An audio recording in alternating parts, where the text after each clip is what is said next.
Olá a todos, sejam muito bem-vindos à nossa live de hoje. Pessoal, antes de começar eu queria informar o seguinte, que a partir de agora eu vou estar dividindo, no caso assim, boa parte das minhas temáticas, né, em mais de uma live. Então a temática de hoje, ela, assim como todas as outras, ela é muito pertinente de muitas interpretações, logicamente assim o conteúdo, a explicação ia ficar muito extenso. Então, por conta disso, eu decidi, no caso, dividir. Então, hoje, nós vamos falar sobre essa temática, no caso, que é o que é o inglês instrumental, qual a sua aplicabilidade, mas nós não vamos encerrar o conteúdo hoje. Então, toda quinta-feira, como vocês sabem, a partir das 19 horas, no caso, a gente tem nossa live semanal. E, por conta disso, eu estou dividindo no caso, as temáticas em mais de uma live, tanto para vocês terem mais oportunidade para poder assistir com mais calma e tudo, como também para não fazer com que o conteúdo ele fique extenso na forma de uma única live. Por quê? Porque boa parte, quem já visitou meu Instagram, sabe do que eu estou falando. As temáticas, elas são muito, não vou dizer polêmicas, mas elas são muito interessantes que a gente trabalha aqui. A gente faz um estudo muito grande para poder passar material de qualidade para vocês. Porém, a gente também quer que vocês interajam, certo? Boa noite, Maria, seja bem-vinda. Sem problema nenhum, vamos iniciar então. Então, só lembrando, hoje vai ser essa temática, no caso, o que é o inglês instrumental, aplicabilidade, para que serve, e na próxima quinta-feira também. Então, quer dizer, hoje é a parte número 1, próxima quinta-feira é a mesma temática, só que uma continuação, ok? Então, quer dizer, a gente vai continuar, mas a gente não vai ficar revisando. Então, se por acaso você perder a live de hoje e for para a próxima quinta-feira, vai ser o mesmo conteúdo, porém, vai ser a parte número 2, certo? Então, vamos lá, vamos iniciar aqui. Eu coloquei aqui essa temática, pessoal, porque, querendo ou não, ela faz parte realmente do nosso cotidiano, principalmente se você já está no ensino superior, certo? Se você não está ainda, não adentrou ainda nenhuma universidade ou faculdade, não tem problema, mas você já deve pelo menos ter ouvido falar desse tal de inglês instrumental, que é bem diferente do inglês que a gente vê na escola e com certeza também é bem diferente do inglês que a gente tem, por exemplo, nas escolas de idiomas tradicionais, certo? Então vamos lá. Eu queria começar hoje com uma citação, porque por exemplo, eu gosto muito de respaldar tudo aquilo que eu falo com pensamentos de outras pessoas, no caso, autoridades do assunto. Então aqui eu trouxe uma citação de Silveira, certo? Inclusive o ano é 1999. Então, de acordo com Silveira, 1999, o inglês para fins específicos, já a gente explica isso, só iniciou no Brasil na década de 80, por motivos assim que não são pertinentes a gente explicar agora, mas a data é essa, no caso no início dos anos 80, e isso aqui no Brasil. E o foco desde o início era a leitura. Então, lembrando, pessoal, primeiramente, o que é esse tal de inglês instrumental? As pessoas gostam muito de, não vou dizer confundir, mas de tratar ele como se ele fosse uma nomenclatura que é sinônimo de inglês para fins específicos, que nada mais é do que a tradução da sigla ESP, que no caso é SP, que quer dizer em inglês, né?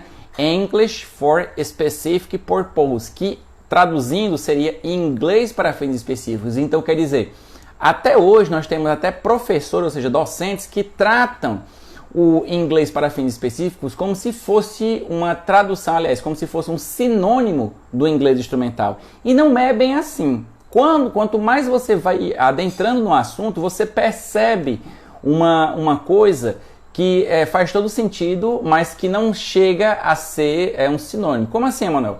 O inglês para fins específicos, pessoal, nada mais é do que uma subcategoria. Aliás, desculpe, o inglês para instrumental nada mais é do que uma subcategoria de uma categoria maior que seria inglês para fins específicos, entendeu? Então vamos logo diferenciar um do outro, certo? Primeiramente, o que é o ESP, English for Specific Purpose? É o inglês para fins específicos, como eu mencionei, é uma sigla, né? E o que seria? Nesse caso, o inglês para fins específicos seria o quê? Imagine você querendo aprender o idioma, mas você tem uma finalidade. Por que é que você está querendo aprender o idioma? Qual é a sua necessidade? O importante que você tem em mente tudo isso, por quê?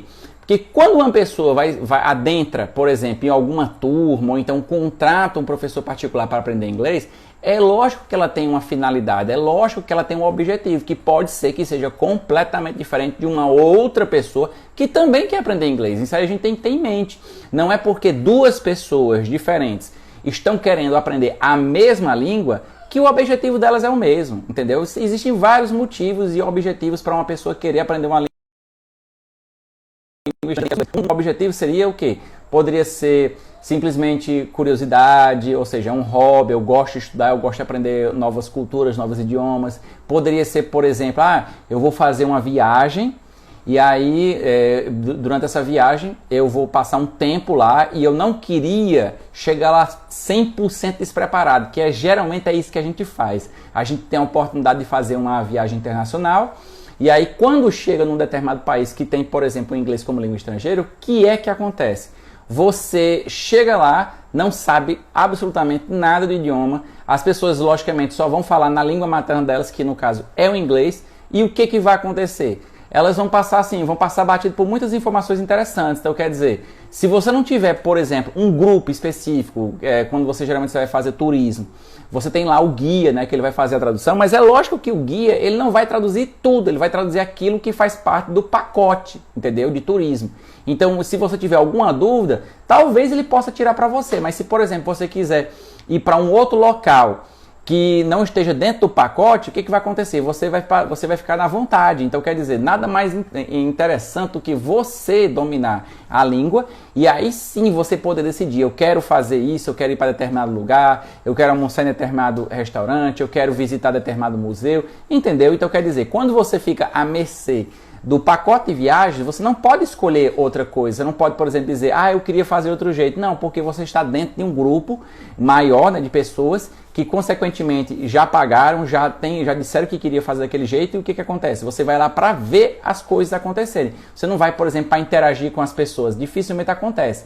Agora, se você, por exemplo, pudesse contratar um docente para poder ministrar para você, especificamente, aulas em que você pudesse praticar de uma forma assim bem pragmática mesmo, que você pudesse imaginar as situações mais inusitadas. Uma hora eu vou fazer o check-in no aeroporto, outra hora eu vou fazer, por exemplo, eu vou almoçar e eu quero analisar o menu do restaurante, outra hora eu quero fazer uma pergunta ou então iniciar uma conversa com um nativo e tem aquelas perguntas básicas. Então, quer dizer, você percebe que aí a situação é completamente diferente. Aí você diz, Emanuel, isso que você falou é muito interessante, então isso seria a categoria inglês para fins específicos? Sim, mas lembrando, a categoria para fins específicos, no caso do inglês, né, como o próprio nome diz, é a categoria em que o docente, ou seja, o professor, ele se adapta à situação. Então, a situação, por exemplo, para você aprender uma língua estrangeira, como eu mencionei, poderia ser as mais variadas. Uma delas seria essa que eu mencionei agora há pouco, você ir, por exemplo, fazer uma viagem internacional e você, para aproveitar ao máximo, você prefere estudar um pouco, praticar logo, né? Para quando chegar lá, você não ficar à mercê de pessoas ou guias, né? Que podem ser que lhe ajudem um pouco, então pode ser que não lhe ajudem nada, entendeu? Então você, uma vez que você mesmo domina, você consegue se virar tranquilamente. Talvez até você não precise nem ir para um pacote de viagem, você vai por conta própria, entendeu? Então isso é que é o legal.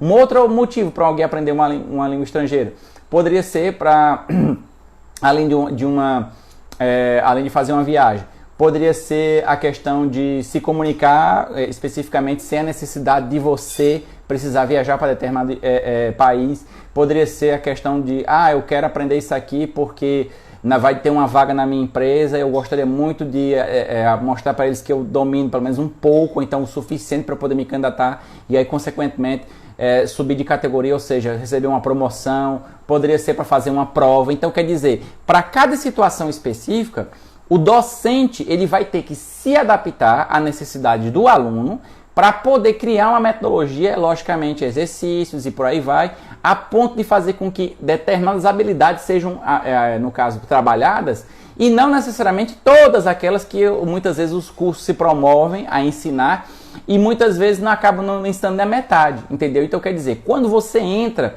no curso de inglês tradicional, logicamente você não pode dizer, Emanuel, eu vou aprender em pouco tempo. Não tem como, pessoal. Então, quer dizer, essa história de dizer assim, inglês em 6 meses. Pessoal, se for inglês para fins específicos, talvez até possa ser. Mas se for, por exemplo, inglês tradicional, de forma alguma, porque você precisa de um tempo para assimilar. Ninguém tem tempo de praticar todos os dias, entendeu? Então, quer dizer, se você tiver muito tempo disponível, talvez sejam 3 ou 4 vezes, entendeu? Então, quer dizer, isso varia muito de pessoa para pessoa, depende da sua carga horária, depende se você tem tempo disponível, depende de se o docente vai poder se adequar ao seu horário também, além da sua necessidade. Então, quer dizer, é muito complicado. Se a gente quiser simplesmente, eu vou participar, eu vou achar que isso aqui vai ficar legal, entendeu? Então, fica bem interessante. Só um instante, pessoal, vamos ver aqui.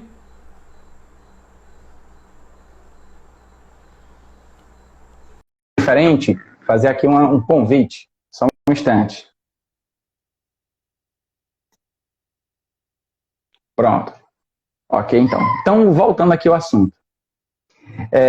Como eu estava mencionando, então, tenha isso em mente. O inglês para fins específicos é aquela modalidade em que o docente está disponível, no caso disposto, a se adequar à necessidade do aluno, seja ela qual for, entendeu?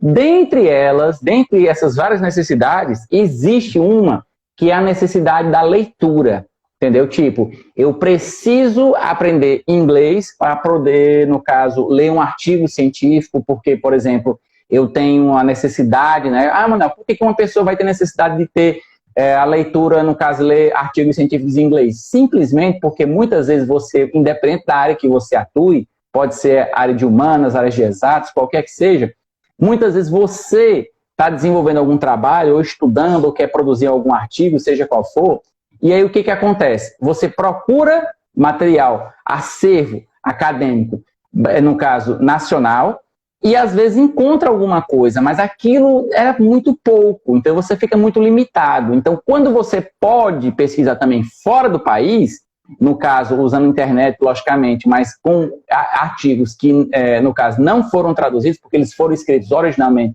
em inglês, o que acontece? Você tem a opção de poder estudar por eles, mas é lógico que você vai ter que ter o dom da leitura, no caso, a tradução, né? Então, quer dizer, para isso aqui já é uma outra, no caso, é uma modalidade dentro do inglês específico, né, que trabalha o quê? A leitura. Então, como essa habilidade de leitura acadêmica de inglês, ela cresceu muito ao longo dos anos, então o que aconteceu? Ela cresceu a ponto de ela ter um nome, e é esse nome que a gente chama de inglês instrumental. Então, resumindo, pessoal, o inglês instrumental nada mais é do que uma subcategoria do inglês para fins específicos, que aborda no caso, modalidade de inglês, que eu já disse que o docente, ele se adequa à necessidade do aluno, e aí, no caso, dentre essas várias necessidades, existe talvez a necessidade da leitura, e logicamente aí, se você está querendo aprender a traduzir, interpretar e ler textos em inglês, principalmente a nível de terceiro grau, ou seja, ensino superior, então você tem que ir realmente para o inglês instrumental. Então, não confunda, se você achava que eles eram sinônimos, fique agora atento, porque eles não são sinônimos. Inglês para fins específicos é uma coisa, inglês instrumental eu não vou dizer que é outra, mas está dentro, é uma subcategoria, entendeu? Então, logicamente, agora você sabe a diferença entre elas. Então, quer dizer, um faz parte do outro, mas eles não são sinônimos, entendeu? Então, tem isso em mente. Aí você diz, Emanuel, o inglês instrumental, o que ele quer dizer com isso? Ele quer dizer que o objetivo dele seria o quê? Seria a leitura? Sim. De que aí você diz? Eu já citei aqui um exemplo, né? Uma pessoa precisa de acervo internacional, porque só no Brasil não tem, por exemplo, tudo que ele queria. Emanuel, então quer dizer que qual o risco disso acontecer? Pessoal, isso acontece muitas e muitas vezes. Muitas e muitas vezes as pessoas, elas procuram materiais a nível de superior, né? Nível acadêmico, e elas ficam desapontadas com a quantidade que elas encontram. Então, quer dizer, uma vez que você domina a leitura acadêmica, no caso de uma língua estrangeira, dentre elas o inglês, o que acontece? Aumenta e muito a sua chance de encontrar mais referências que você vai poder estudar e mencionar no seu trabalho.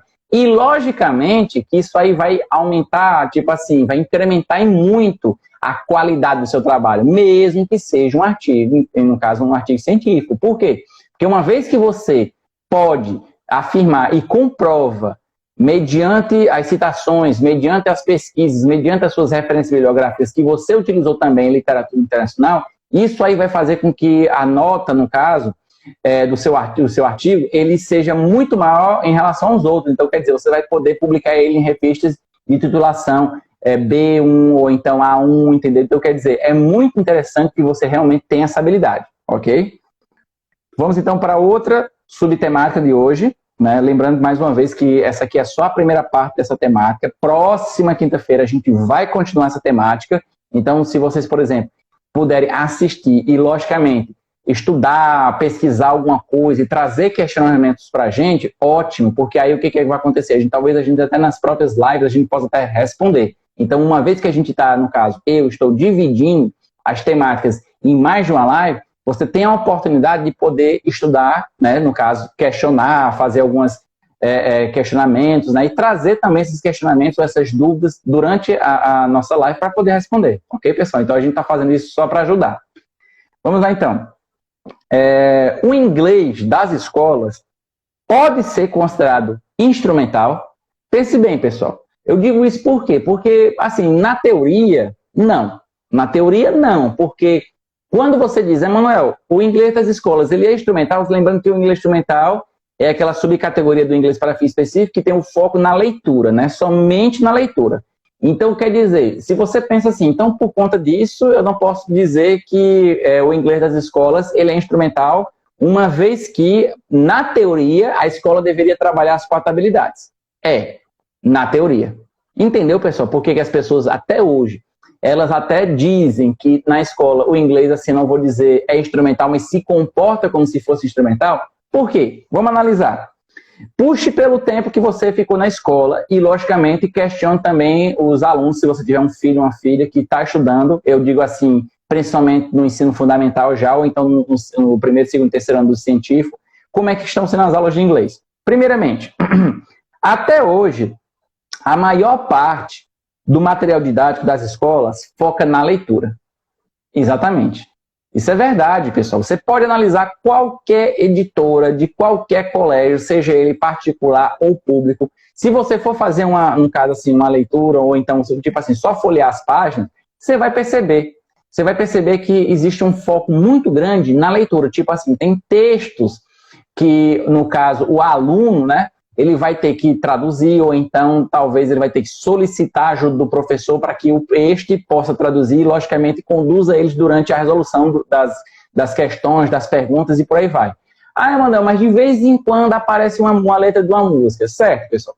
De vez em quando. De vez em quando. E outra, quando aparece a letra dessa música, o professor trabalha a letra dela, tipo assim, ele coloca o áudio. Beleza, ele coloca o áudio. Mas ele coloca o áudio para, no caso, os alunos perceberem a entonação.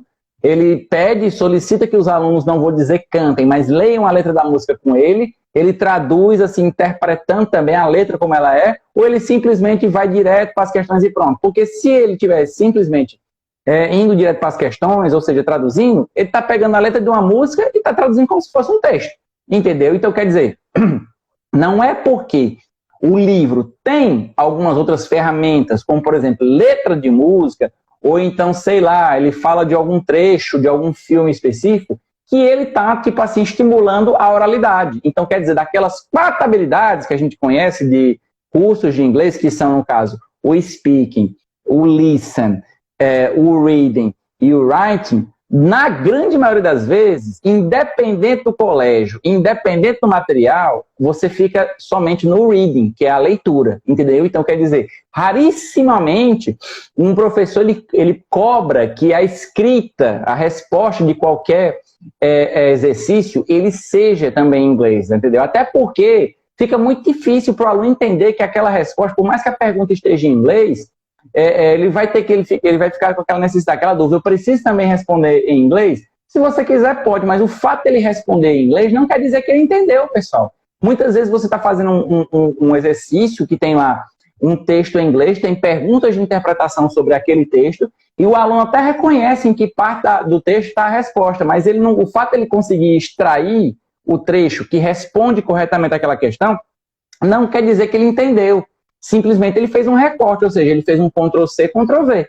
Isso aí qualquer pessoa pode fazer. Então, quer dizer, mesmo quando o aluno consegue responder em inglês, isso não quer dizer que ele esteja realmente trabalhando o writing. Ele pode estar simplesmente folheando lá, utilizando alguma estratégia de leitura, onde ele consegue identificar um tal o trecho da resposta, e aí, logicamente, ele consegue responder corretamente. Então, quer dizer, até mesmo quando o aluno acerta, isso não quer dizer que ele aprendeu. Entendeu, pessoal? Como essa temática de hoje, ela é complicada, e o pior, ninguém fala nela. Certo? A gente até comenta, mas ninguém fala sobre ela. Então, daí o interesse da gente em poder desmistificar todos esses mitos em relação tanto a inglês para fins específicos, quanto a inglês instrumental e, logicamente, inglês escolar.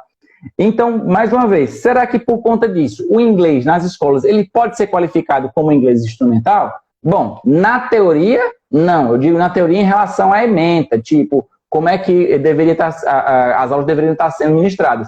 Mas com relação à prática, aí, infelizmente, sim. Por quê? Porque o foco dele acaba sendo somente leitura, certo?